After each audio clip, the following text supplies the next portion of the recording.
Hello friends, welcome back to our YouTube channel alchemist chemistry. Class 11th की unit second structure of atom का आज हमारा third lecture है, जिसमें हम पढ़ेंगे ब्रीफली एटॉमिक नंबर क्या होता है, मास नंबर क्या होता है, आइसोटोप्स, आइसोबार और आइसोटोन्स के बारे में। वेव मोशन में हम पढ़ेंगे wavelength, frequency, velocity and amplitude के बारे में। उससे नेक्स्ट हम पढ़ेंगे electromagnetic radiation and then electromagnetic spectrum. तो चलिए आज का हमारा टॉपिक शुरू करते हैं। सबसे पहले हम पढ़ेंगे एटॉमिक नंबर के बारे में कि एटॉमिक नंबर क्या होता है। देखिए 1913 में मोसले ने बताया कि जो एटम होता है, जो एटम का न्यूक्लियस होता है वो कैसा होता है, पॉजिटिवली चार्ज। पॉजिटिव चार्ज बताया उन्होंने किस पे, न्यूक्लियस पे, ठीक है। और जो न्यूक्लियस पे पॉजिटिव चार्ज होता है वो किसकी वजह से होता है, प्रोटॉन्स की वजह से, क्योंकि प्रोटॉन्स क्या होते हैं, पॉजिटिवली चार्ज सब एटॉमिक पार्टिकल्स। तो इन्होंने बताया कि एटॉमिक नंबर क्या होता है कि किसी भी एटम पे कितना पॉजिटिव चार्ज प्रेजेंट है उसी को हम बोलेंगे एटॉमिक नंबर। तो क्या बोलेंगे, number of unit positive charge on nucleus of any atom, nucleus of an atom, इसको उन्होंने बोला atomic number, is called atomic number. तो अब देखिए, अभी हमने पढ़ा कि जो पॉजिटिव चार्ज होता है वो प्रोटॉन की वजह से होता है। तो हम क्या बोल सकते हैं, जैसा कि हम जानते हैं जो प्रोटॉन होता है इस पे कितना चार्ज होता है, 1 unit positive charge. Positive charge, हर एक प्रोटॉन के ऊपर एक प्लस चार्ज होता है। तो देखिए एटॉमिक नंबर को हम क्या बोलेंगे, अगर देखें न्यूमेरिकली देखें तो एटॉमिक नंबर किसके इक्वल होगा, नंबर ऑफ प्रोटॉन्स के, कि जितने प्रोटॉन्स प्रेजेंट होंगे उतना ही उस पर पॉजिटिव चार्ज होगा और वो ही क्या होगा, एटॉमिक नंबर, ठीक है। अब अगर हम बात करें कि एटम की, जो एटम होता है वो क्या होता है, इलेक्ट्रिकली न्यूट्रल। इलेक्ट्रिकली न्यूट्रल का मतलब है कि जितना उस पर प्रोटॉन है उतने ही उसके पास क्या होते हैं, इलेक्ट्रॉन्स, कि जितना प्लस चार्ज है उतना ही माइनस चार्ज है, और वो दोनों एक दूसरे को बैलेंस करके इलेक्ट्रिकली न्यूट्रल उसको बना रहे हैं एटम को। तो इससे हम ये भी बोल सकते हैं कि जितने प्रोटॉन्स होते हैं उतने ही इलेक्ट्रॉन्स होते हैं। तो एटॉमिक नंबर किसके इक्वल होगा, नंबर ऑफ प्रोटॉन्स या फिर नंबर ऑफ इलेक्ट्रॉन्स, ठीक है। और जो एटॉमिक नंबर होता है उसको हम किससे डिनोट करते हैं, जेड से। जब भी हमारे पास कोई एटम होता है जिसका सिंबल मान लीजिए कि एक्स है, तो उसके एटॉमिक नंबर को हम इस तरह से रिप्रेजेंट करते हैं यहाँ पे रिटर्न करके, ठीक है। तो इसको उन्होंने बोला एटॉमिक नंबर, जो इक्वल होता है नंबर ऑफ प्रोटॉन, जिसको हम स्मॉल पी से, और इलेक्ट्रॉन को ई से डिनोट करते हैं। क्लियर है। नेक्स्ट है मास नंबर। तो देखिए हमने एटॉमिक नंबर पढ़ा, अब बात आती है मास नंबर की। जो एटम होता है उसका मास, जो कंप्लीट मास होता है किसी भी एटम का, वो किसकी वजह से होता है, प्रोटॉन्स की वजह से। क्योंकि जो इलेक्ट्रॉन्स हैं, देखिए जो भी मास है किसी भी एटम का मास किसकी वजह से होता है, प्रोटॉन्स की वजह से। क्योंकि जो प्रोटॉन्स होते हैं वो किस में होते हैं, न्यूक्लियस में, जबकि जो इलेक्ट्रॉन्स रिवॉल्व कर रहे हैं चारों तरफ, न्यूक्लियस के चारों तरफ, उनका जो मास होता है वो कितना होता है, निग्लिजिबल होता है, वो तो काउंट होता नहीं। तो इसका मतलब हुआ कि जितना भी मास होगा एटम पे वो किसके इक्वल होगा, नंबर ऑफ प्रोटॉन्स के। लेकिन अभी अभी हमने पढ़ा कि नंबर ऑफ प्रोटॉन्स तो किसके इक्वल है, नंबर ऑफ प्रोटॉन्स को अगर हम पी से डिनोट करें तो वो तो इक्वल है हमारे एटॉमिक नंबर के। तो इसका मतलब ये है कि जो एटॉमिक मास होगा वो किसके इक्वल होगा, एटॉमिक नंबर के। अगर एक एग्जांपल की हेल्प से अगर हम देखें तो देखिए हाइड्रोजन होता है, उसका जो एटॉमिक नंबर होता है 1, क्योंकि उसके अंदर क्या है, एक प्रोटॉन होता है। और अगर हम मास देखेंगे इसके अकॉर्डिंग कि अगर एटॉमिक नंबर के equal he number of proton और मास नंबर होता है, कि जितना मास होगा वो प्रोटॉन की वजह से होगा, तो जो हाइड्रोजन का मास है वो 1 होगा, ये बात ठीक है। लेकिन अगर हम कार्बन की बात करें तो उसका एटॉमिक नंबर 6 होता है। इसका मतलब क्या है, नंबर ऑफ प्रोटॉन्स कितने हैं, प्रोटॉन्स कार्बन में 6। अगर प्रोटॉन से ही मास का पता चल रहा है तो कार्बन का मास भी कितना होना चाहिए, 6, मतलब कि मास नंबर कितना होगा, 6। लेकिन जब हम काउंट करते हैं तो जो कार्बन का मास है वो हाइड्रोजन से 12 टाइम्स ज़्यादा होता है। कार्बन का मास होता है हमारा 12। तो इसका मतलब ये है कि प्रोटॉन के साथ ही न्यूक्लियस के अंदर कुछ और सब एटॉमिक पार्टिकल प्रेजेंट है जिसका मास एक हाइड्रोजन एटम के इक्वल है, जिसकी वजह से जो मास है वो इतना इंक्रीज हो रहा है। तो इसके बाद चैडविक आते हैं और उन्होंने डिस्कवरी की थी न्यूट्रॉन की। किसकी? न्यूट्रॉन की। न्यूट्रॉन की डिस्कवरी की चैडविक ने। कब की? 1932 में।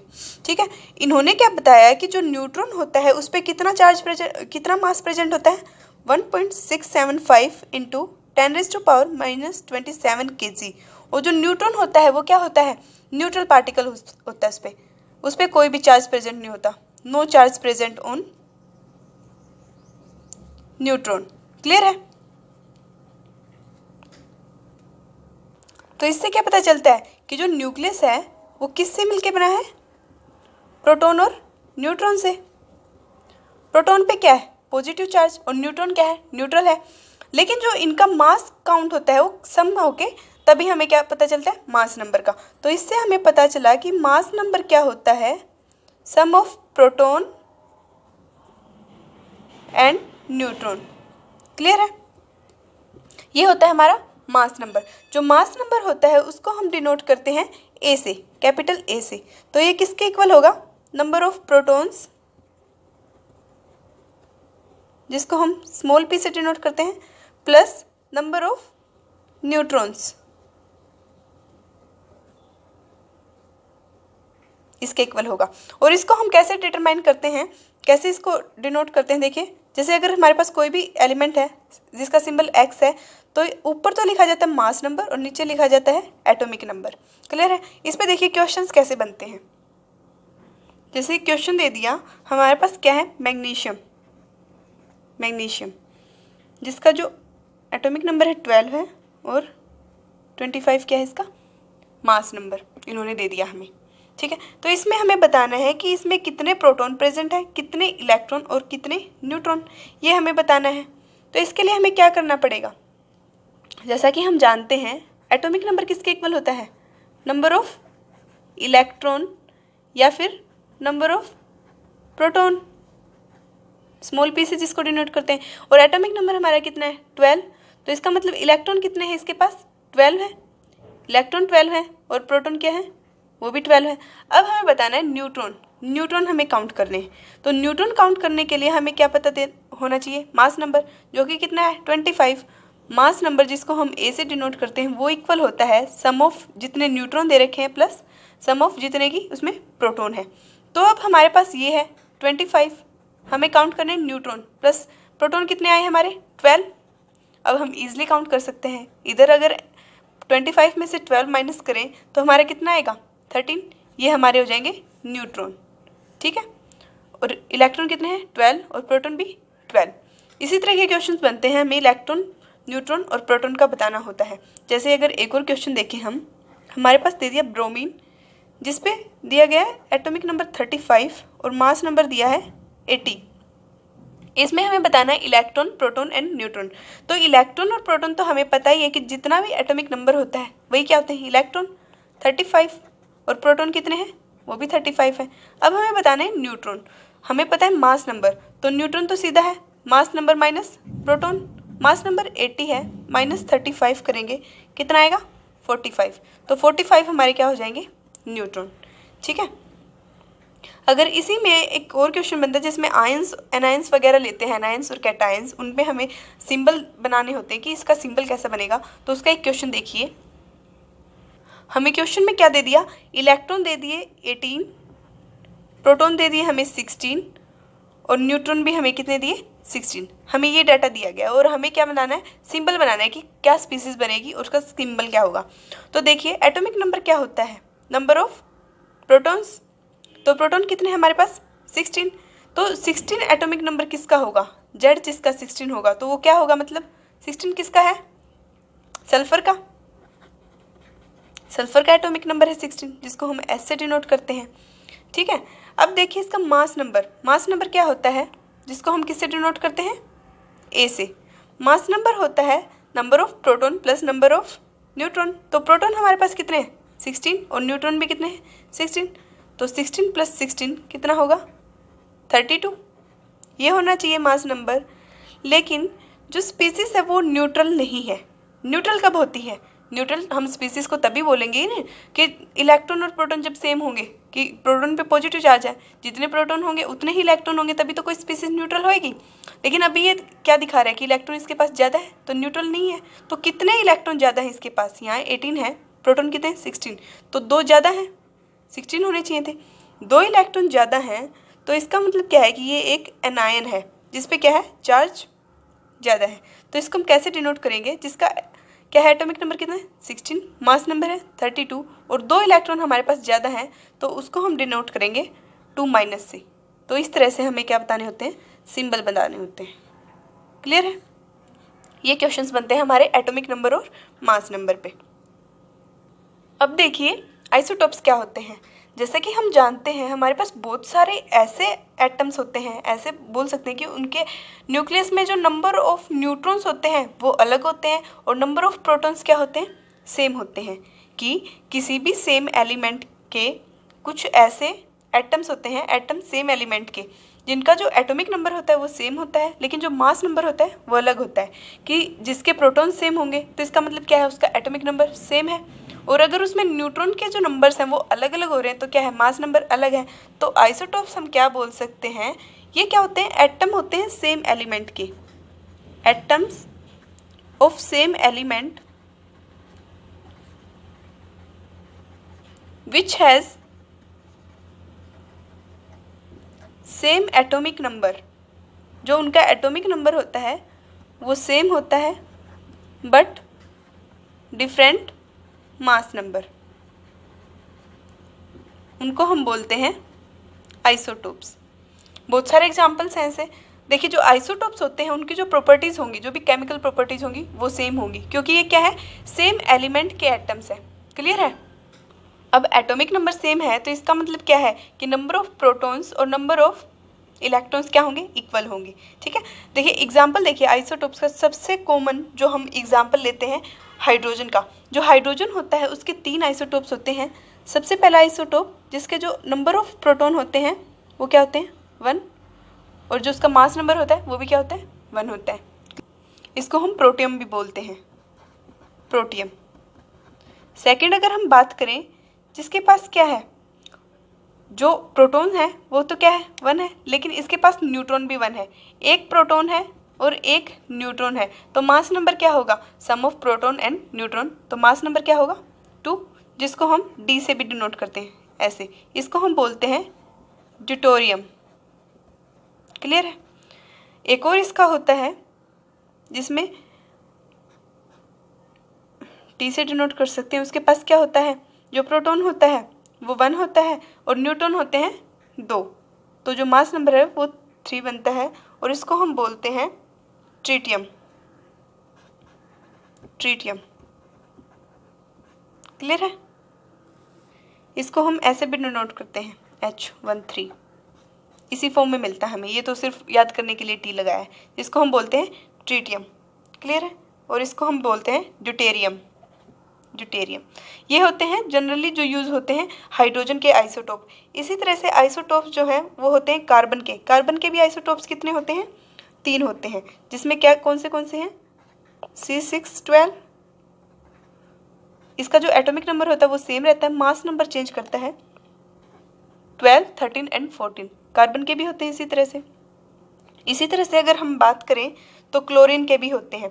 क्लोरीन के 2 होते हैं जिसको हम 35 और 37 बोलते हैं, क्लोरीन 35, क्लोरीन 37। क्लियर है? इसी तरह से यूरेनियम के होते हैं। बहुत सारे ऐसे एलिमेंट्स हैं जिनके आइसोटोप्स प्रेजेंट होते हैं। नेक्स्ट आता है आइसोबार, कि आइसोबार क्या होता है। आइसोटोप से बिल्कुल अपोजिट आइसोबार होते हैं। जिस आइसोबार में क्या होता है, जो मास नंबर है वो सेम रहता है और एटॉमिक नंबर डिफरेंट होता है। ये क्या होते हैं, एटम्स ऑफ डिफरेंट एलिमेंट, अलग अलग एलिमेंट के क्या होते हैं, एटम्स होते हैं, which has same mass number but different atomic number, वो होता है हमारा आइसोबार। क्लियर है? जो आइसोबार की जो प्रॉपर्टीज होती हैं वो अलग अलग होती है, क्योंकि जो आइसोबार होते हैं वो अलग अलग एलिमेंट्स के एटम्स होते हैं। अगर हम एग्जाम्पल लें तो जैसे आर्गन है, आर्गन 1840, इसमें क्या है, जो प्रोटॉन्स है वो कितने हैं, 18, क्लियर है, और न्यूट्रॉन्स कितने हैं, 40 में से अगर प्रोटॉन माइनस करें तो हमारे क्या आ जाएंगे, न्यूट्रॉन्स आ जाएंगे। न्यूट्रॉन्स कितने हैं हमारे पास, 22। सेकंड अगर हम लें पोटेशियम, जिसपे क्या होता है 19 और 40, इसका मतलब प्रोटॉन कितने हैं 19, और न्यूट्रॉन की अगर हम बात करें तो वो कितने हैं 21। इसमें जो होता है नंबर ऑफ प्रोटॉन, न्यूट्रॉन और इलेक्ट्रॉन वो अलग अलग हो सकते हैं, लेकिन हम देखते क्या है मास नंबर, कि मास नंबर जो है वो सेम होता है दोनों में, और जो एटॉमिक नंबर है वो डिफरेंट होता है। इसी तरह से इसी सीरीज में होता है कैल्शियम, जिसका मास नंबर 40 होता है और एटॉमिक नंबर 20 होता है। इसमें अगर हम प्रोटॉन देखें तो प्रोटॉन कितने हैं 20, और न्यूट्रॉन कितने हैं, वो भी क्या है 20। इनको हम बोलते हैं आइसोबार्स, क्लियर है। नेक्स्ट है आइसोटोन्स। आइसोटोन्स क्या होते हैं, वो एटम्स जिनमें नंबर ऑफ न्यूट्रॉन सेम होते हैं लेकिन मास नंबर अलग अलग होते हैं। एटम्स कैसे बोलेंगे, atoms having same number of neutrons but different mass number, उसको हम बोलते हैं आइसोटोन्स, ठीक है। देखिए अगर एग्जाम्पल देखें हम, सिलिकॉन, जैसे सिलिकॉन क्या होता है 14 और 30, इसमें क्या है अगर प्रोटॉन देखें तो कितने हैं 14, देखना क्या है हमें न्यूट्रॉन, कि न्यूट्रॉन सेम होने चाहिए। न्यूट्रॉन 30 में से 14 माइनस करेंगे तो हमारे पास कितने बचेंगे 16। सेकंड है फॉस्फोरस, जिसमें 15 31 होता है। इसमें अगर हम देखें प्रोटॉन तो प्रोटॉन 15 है और न्यूट्रॉन कितने हमारे 16। नेक्स्ट है इसी कड़ी में सल्फर, 16 और 32, तो इसमें क्या है प्रोटॉन भी 16 है और न्यूट्रॉन भी 16 है। ये जो तीनों हमारे एटम्स है ये क्या है आइसोटोन्स, क्योंकि सभी में जो न्यूट्रॉन है नंबर ऑफ न्यूट्रॉन कितने हैं 16 है, नंबर ऑफ न्यूट्रॉन सेम हो और मास नंबर क्या हो अलग अलग हो, उसको हम बोलते हैं आइसोटोन्स, ठीक है। नेक्स्ट जो हमारा टॉपिक है वो है वेव मोशन। वेव मोशन क्या होता है, जैसा कि हम क्लास 10th में पढ़ के आए हैं मोशन के बारे में, वेव्स के बारे में, क्या होता है जो वाटर सरफेस होता है उस पर वेव्स कैसे क्रिएट की थी हमने क्लास 10th में। जब भी हम किसी भी तालाब के अंदर, जो शांत तालाब होता है उसमें पत्थर फेंकते हैं तो उसमें क्या होता है डिस्टर्बेंस ओरिजिनेट होती है। जैसे यहाँ पे हमने अगर पत्थर फेंका तो यहाँ पे डिस्टर्बेंस होती है तालाब में और वेव्स निकलती हैं, कुछ इस तरह से वेव्स निकलती जाती हैं आगे की तरफ, ठीक है। ऐसे हमने पढ़ा था क्लास 10th में। उसी तरह से वेव्स होती हैं लाइट की।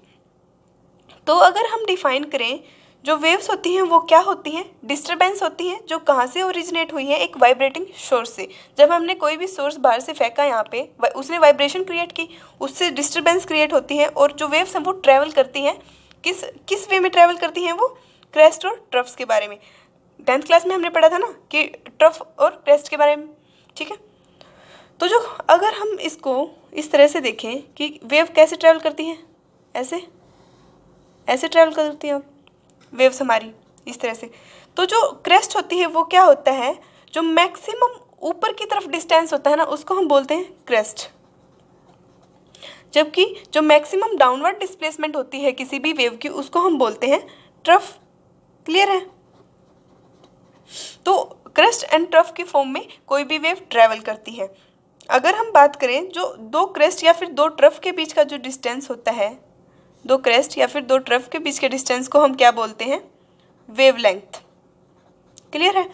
और जो इनके बीच का डिस्टेंस है यहाँ से लेके ट्रफ के बीच का या फिर यहाँ से लेके क्रेस्ट के बीच का, इसको हम बोलते हैं एम्पलीट्यूड।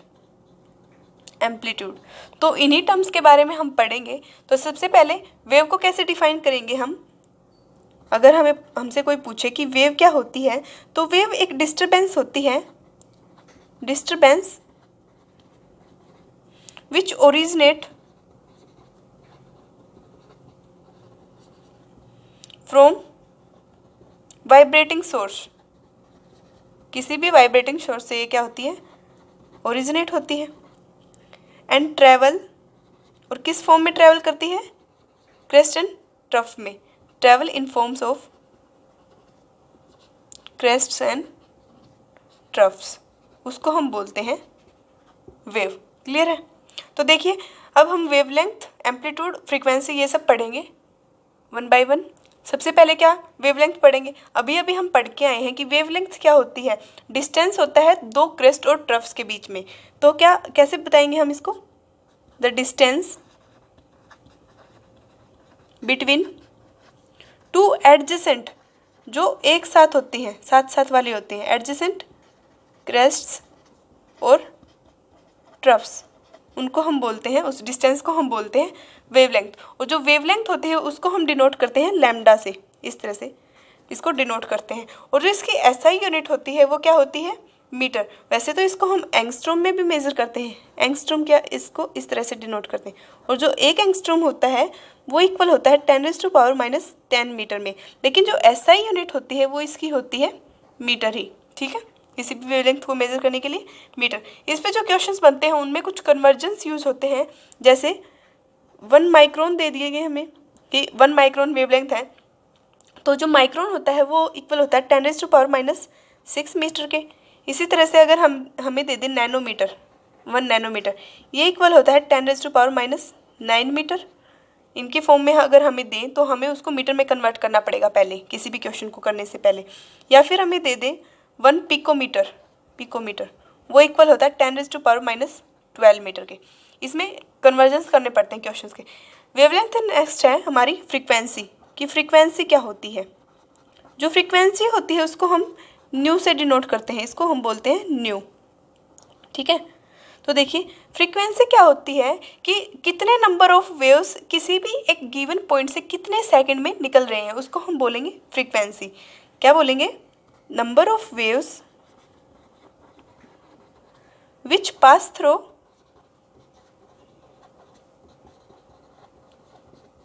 ए गिवन पॉइंट, कोई भी हमारा पॉइंट है उससे एक सेकंड में कितने वेव्स निकल रहे हैं उसको हम बोलते हैं फ्रीक्वेंसी इन 1 सेकंड। क्लियर है? और जो फ्रीक्वेंसी है उसकी यूनिट क्या होती है, हर्ट्ज, जिसको हम डिनोट करते हैं HZ से। ये इसकी होती है SI यूनिट। क्लियर है? नेक्स्ट है वेलोसिटी। वेलोसिटी क्या होता है कि कितना डिस्टेंस ट्रेवल किया है किसी भी वेव ने एक सेकंड में, उसको हम बोलते हैं velocity. Distance travelled by any wave, by wave in 1 second, उसको हम बोलेंगे वेलोसिटी। इसको हम C से डिनोट करते हैं। क्लियर है? और जो इसकी यूनिट होती है वो क्या होती है, क्योंकि डिस्टेंस बाय टाइम है, डिस्टेंस ओवर टाइम है वेलोसिटी, तो क्या होगी, मीटर पर सेकंड, इसकी ये यूनिट होती है। नेक्स्ट हमारा आता है एम्पलीट्यूड। अभी हमने पढ़ा था कि एम्पलीट्यूड क्या है, कि किसी भी क्रेस्ट की कितनी डेप्थ है या किसी भी ट्रफ की कितनी डेप्थ है, हाइट ऑफ क्रेस्ट, कि कितनी ऊंची हमारी क्रेस्ट बन रही है, या फिर डेप्थ ऑफ ट्रफ, उसको हम बोलते हैं एम्पलीट्यूड। इसको हम डिनोट करते हैं स्मॉल a से। क्लियर है? और जो एम्पलीट्यूड होता है वो हमें क्या डिटरमाइन करता है, किसी भी वेव की इंटेंसिटी। ये हमें बताता है इंटेंसिटी ऑफ एनी वेव। अब देखिए जो वेवलेंथ है इसी से रिलेटेड एक और होता है हमारा वेव नंबर। वेव नंबर क्या होता है, जो वेव नंबर होता है वो रेसिप्रोकल होता है वेवलेंथ का, 1 बाय वेवलेंथ। क्लियर है? जिसको हम बोल सकते हैं 1 बाय लैम्डा। इसको हम बोलते हैं वेव नंबर, जिसको डिनोट करते हैं न्यू बार से, इससे हम इसको डिनोट करते हैं। क्लियर है? इन पे न्यूमेरिकल सीधे सीधे आ जाएंगे, या फिर एक रिलेशन होती है। रिलेशन क्या है हमारी, देखिए C is equal to lambda into nu. इस रिलेशन पे हमारे क्वेश्चंस आते हैं। तो देखिए अगर हम क्वेश्चन की बात करें, क्वेश्चन देखिए कि yellow light emitted from a sodium lamp has a wavelength of 580 nanometre, calculate frequency and wave number of this light. हमें क्या दिया गया है, वेवलेंथ हमें बताई गई है और हमें बताना है फ्रीक्वेंसी और वेव नंबर। तो देखिए वेवलेंथ को हम डिनोट करते हैं लैम्डा से, जो है हमारी 580 नैनोमीटर। अभी हम पढ़ के आए हैं कि नैनोमीटर अगर हमें गिवन है तो उसको हम किस में कन्वर्ट करेंगे, मीटर में। और 1 नैनोमीटर किसके इक्वल होता है, 10⁻⁹ मीटर के। तो इसको अगर हम कन्वर्ट करें तो क्या लिखेंगे, 580 इंटू 10⁻⁻9 मीटर, ये हमारी होगी वेवलेंथ। अब हमें क्या काउंट करना है, फ्रीक्वेंसी। फ्रीक्वेंसी को हम न्यू से डिनोट करते हैं। और अभी अभी एक रिलेशन पढ़ी है हमने कि lambda cross nu is equal to c velocity, ये रिलेशन हमने पढ़ी है। इस रिलेशन का हम यूज़ करेंगे। और जो सी क्या है, लाइट की वेलोसिटी। जो वेलोसिटी ऑफ लाइट होती है वो गिवन होती है, हमें पता होनी चाहिए। ये इक्वल होती है 3.0 इंटू 10⁸ मीटर पर सेकेंड। ये सेम रहती है लाइट की जो वेलोसिटी होती है। इसको हम सीधा 3 भी लिख सकते हैं 0.0 हटा के, ठीक है। तो इस रिलेशन को हम यूज़ करेंगे और हम निकालेंगे फ्रीक्वेंसी। तो फ्रीक्वेंसी कैसे निकालेंगे, न्यू निकालना है, सी बाई लैम्डा। सी हमें पता है 3 इंटू 10⁸ और लैम्डा हमने निकाल लिया 580 इंटू 10⁻⁻9। जब इसको हम सोल्व करेंगे तो हमारा क्या आ जाएगा, फ्रीक्वेंसी, जो करीब आएगा 5.17 इंटू 10⁻14। और जो फ्रीक्वेंसी होती है उसकी यूनिट क्या होती है, पर सेकंड। क्लियर है, ये हमारी हो जाएगी फ्रीक्वेंसी। अब हमें क्या निकालना है, वेव नंबर। वेव नंबर क्या होता है, वेव नंबर जिसको हम डिनोट करते हैं न्यू बार से 1 बाय वेवलेंथ, वेवलेंथ का रेसिप्रोकल। और वेवलेंथ हमारे पास कितनी है, 580 इंटू 10⁻⁻9। क्लियर है, जब इसको हम सोल्व करेंगे तो हमारा आएगा 1.72 इंटू 10⁻6 पर मीटर। ये हमारी क्या होगा, वेव नंबर। क्लियर है, इस तरह के क्वेश्चंस बनते हैं हमारे इस फॉर्मूला पे। नेक्स्ट है इलेक्ट्रोमैग्नेटिक रेडिएशंस। इलेक्ट्रोमैग्नेटिक रेडिएशंस ये क्या होती हैं, ये रेडिएशंस होती हैं लाइट्स की, जिनमें क्या होता है, इलेक्ट्रिक और मैग्नेटिक फील्ड दोनों ही अप्लाइड किए जाते हैं। उन रेडिएशंस को हम बोलते हैं इलेक्ट्रोमैग्नेटिक रेडिएशंस। तो जो इनकी कुछ प्रॉपर्टीज़ होती हैं, कुछ कैरेक्टरिस्टिक्स होते हैं, वो देखिए। सबसे पहला क्या है, जो इलेक्ट्रोमैग्नेटिक रेडिएशंस होते हैं उन पे जो इलेक्ट्रिक फील्ड और मैग्नेटिक फील्ड लगाई जाती है वो क्या होती है, परपेंडिकुलर होती है एक दूसरे के। और साथ ही किसके परपेंडिकुलर होती है, जो वो रेडिएशन ट्रेवल कर रही है उसके प्रोपगेशन के। क्लियर है, क्या होता है, this consist of electric and magnetic field, magnetic field and these are mutually perpendicular to each other and also to the direction of propagation of radiation, कि जिसमें वो प्रोपगेट कर रही हैं उसके इक्वल, उसके perpendicular propagation of radiation. Clear है, first point तो ये है। सेकंड पॉइंट क्या है, जो इलेक्ट्रोमैग्नेटिक रेडिएशन होती हैं ये क्या है, सेम स्पीड से ट्रेवल करती हैं। All electromagnetic radiations, magnetic radiations travels with the same speed. और वो स्पीड क्या होती है, स्पीड ऑफ लाइट, जो इक्वल होती है 3 इंटू 10⁸ मीटर पर सेकेंड के। क्लियर है, इसका थर्ड पॉइंट क्या बताता है कि जो इलेक्ट्रोमैग्नेटिक रेडिएशंस हैं इनको किसी भी मीडियम की ज़रूरत नहीं होती ट्रैवल करने के लिए। क्या बोलते हैं, electromagnetic radiations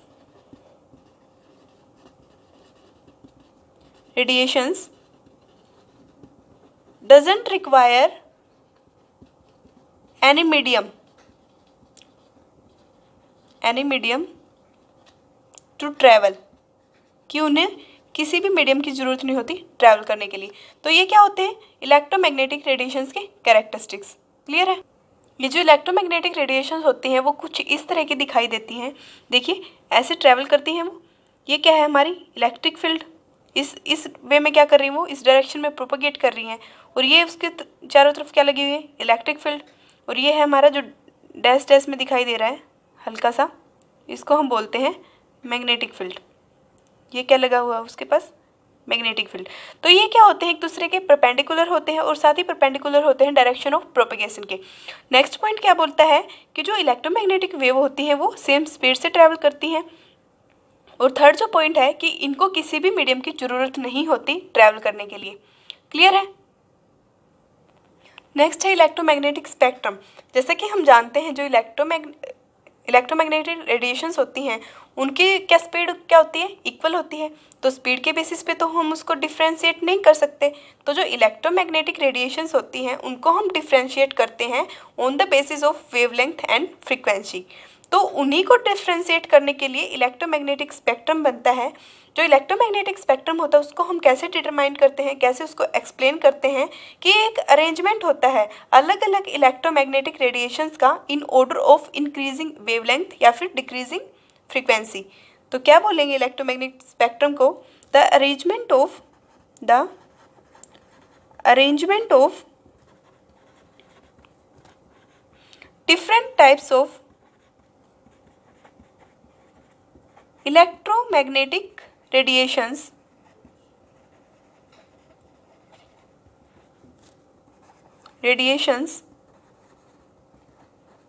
in the order of increasing wavelength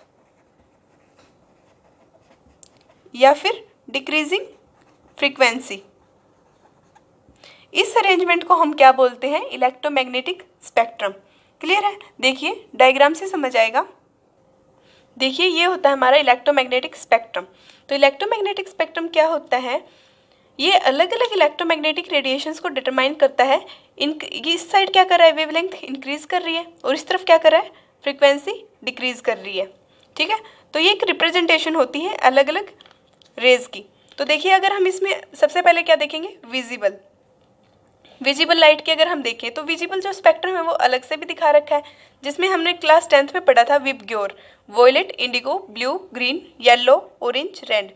अगर वॉयलेट से रेड की तरफ अगर हम जाएं तो फ्रीक्वेंसी क्या कर रही है, डिक्रीज कर रही है, लेकिन वेवलेंथ क्या कर रही है, इंक्रीज कर रही है। जो वेवलेंथ और फ्रीक्वेंसी होते हैं वो दोनों ही अपोजिट होते हैं एक दूसरे के। क्लियर है। अगर हम विजिबल से थोड़ा सा पीछे अगर बात करें तो क्या दे रखा है हमारा, अल्ट्रावॉयलेट रीजन जो है उसमें क्या है, उसकी जो फ्रीक्वेंसी की बात करें तो कितनी है, 10⁻16 ये इसकी फ्रीक्वेंसी है। और इस तरफ जा रहे हैं तो फ्रीक्वेंसी कम होती जा रही है। उससे नेक्स्ट अगर देखें, उससे नेक्स्ट हमारा है एक्सरे। जो एक्सरे होता है वो कब प्रोड्यूस करता है, जब भी किसी इलेक्ट्रॉन की स्ट्रीम को हम किसी हैवी मेटल से स्ट्राइक करते हैं तो एक्सरे प्रोड्यूस करता है। और इसकी जो वेवलेंथ फ्रीक्वेंसी है वो अराउंड 10⁻18 यहाँ से लेके यहाँ तक है, 10⁻19 या 20 के अराउंड। ठीक है। उससे नेक्स्ट देखिए गामा रे, जिसको हम इससे डिनोट करते हैं गामा से। जो गामा रेज होती हैं वो कब ओरिजिनेट होती हैं या कब प्रोड्यूस होती हैं, जब भी किसी रेडियो एक्टिव सब्सटेंस से स्ट्राइक करवाई जाए, या कह सकते हैं कि रेडियो एक्टिव सब्सटेंस से गामा रेज निकलती हैं। हमने लास्ट लेक्चर में पढ़ा था अल्फा बीटा गामा, ये वही वाली गामा रेज है। उससे नेक्स्ट हमारा है कॉस्मिक रेज। जो कॉस्मिक रेज होती है इनकी वेवलेंथ सबसे कम होती है और फ्रीक्वेंसी सबसे ज़्यादा होती है। अगर विजिबल से पीछे देखें इंफ्रारेड, विजिबल के बाद क्या आती है, इंफ्रारेड, उसके बाद आता है हमारा माइक्रोवेव्स और लास्ट में हमारे आता है रेडियो वेव्स, जो ब्रॉडकास्टिंग में यूज होती हैं वो वेव्स। ठीक है। इस पे क्वेश्चंस कैसे बनते हैं, इन पे जो क्वेश्चंस होते हैं हमें दे देंगे, जैसे हमें दे दी cosmic rays, x rays, microwaves और रेडियो वेव्स, और हमें क्या करना है, उसको एक ऑर्डर में लगाना है कि इंक्रीजिंग वेवलेंथ का ऑर्डर क्या होगा या फिर डिक्रीजिंग फ्रीक्वेंसी का क्या होगा। उसी तरह से अगर इनकी क्या कर देंगे, चेंज कर देंगे और फ्रीक्वेंसीज में हमें उसको ऑर्डर करना होगा। इसी तरह के क्वेश्चंस बनते हैं। ठीक है। क्लियर है। तो ये होता है हमारा इलेक्ट्रोमैग्नेटिक स्पेक्ट्रम। तो आज के लेक्चर में हमने क्या क्या पढ़ा, एटॉमिक नंबर के बारे में, मास नंबर क्या होता है, isotope, isobar, isotones, wave motion के बारे में, और electromagnetic radiation and electromagnetic spectrum. ठीक है। तो आज के लिए इतना ही। नेक्स्ट लेक्चर में हम black body radiation and photo electric effect के बारे में पढ़ेंगे। ठीक है।